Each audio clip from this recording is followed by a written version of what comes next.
Hey, it's Mark Lanier with your video thought for the day, finishing up Newsweek. This week, I've gotten a lot of emails and comments from people about the fact that we've been looking at some of the crisis that's unfolding in Israel and Gaza. And that crisis is still unfolding. It's still the headline news today. I was reading about all the Israelis, especially young men from around the world that have been rushing home to get back to Israel to try to help. And it's still so moving and touching. But it reminds me of one last thing that I want to say, and this is for all of us who experience crisis and turmoil and tribulation and death and huge problems in this life. And this comes in part from a eulogy of sorts, a memoriam type message that was given recently by a buddy of mine who had been a chaplain in the Navy. He'd graduated from the Naval Academy and went back for a 30-year reunion and spoke passionately about those who had lost their lives in service to the country and in other ways. And I was reading his sermon. Great job, Scott, by the way, shout out. But anyway, I'm reminded that all of us go through times of great difficulty and challenge.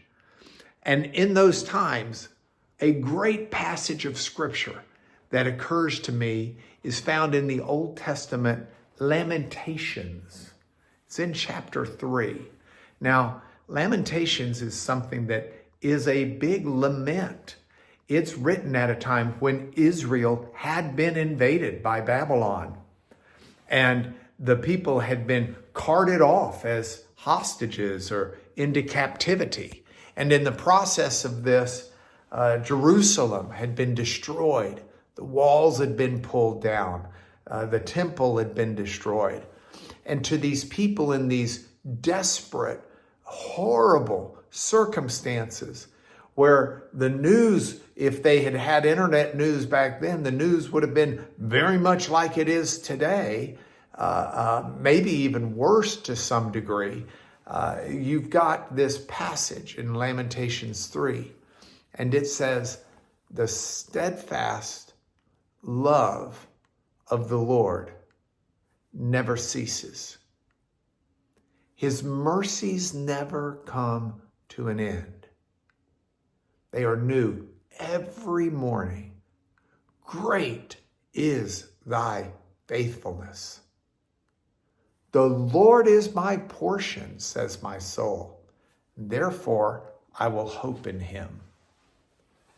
This message of affirmation and hope was not one that said everything will be fixed tomorrow. It's not one where God becomes a genie in a bottle who grants a wish and poof, it's all changed. It's a real passage. It's talking about the real nitty-gritty hard times in this life. It's talking about those devastating moments. It's talking about those burdens that are so heavy that we worry will crumble under the weight. And into those circumstances, it affirms the very real truth that God's love is steadfast, his mercy is enduring, and his love and care and concern and hope for tomorrow is one that should sustain us today. So I don't know what the news will be this weekend, and I don't know what the news is in your life, but I can affirm to you that there is a God who loves you, and his love will not waver, and his mercy will run as deep as you ever need it to run, as he looks to hold you in the midst of times of devastation and despair. I pray that's a blessing on you this weekend, because this is your video thought for today.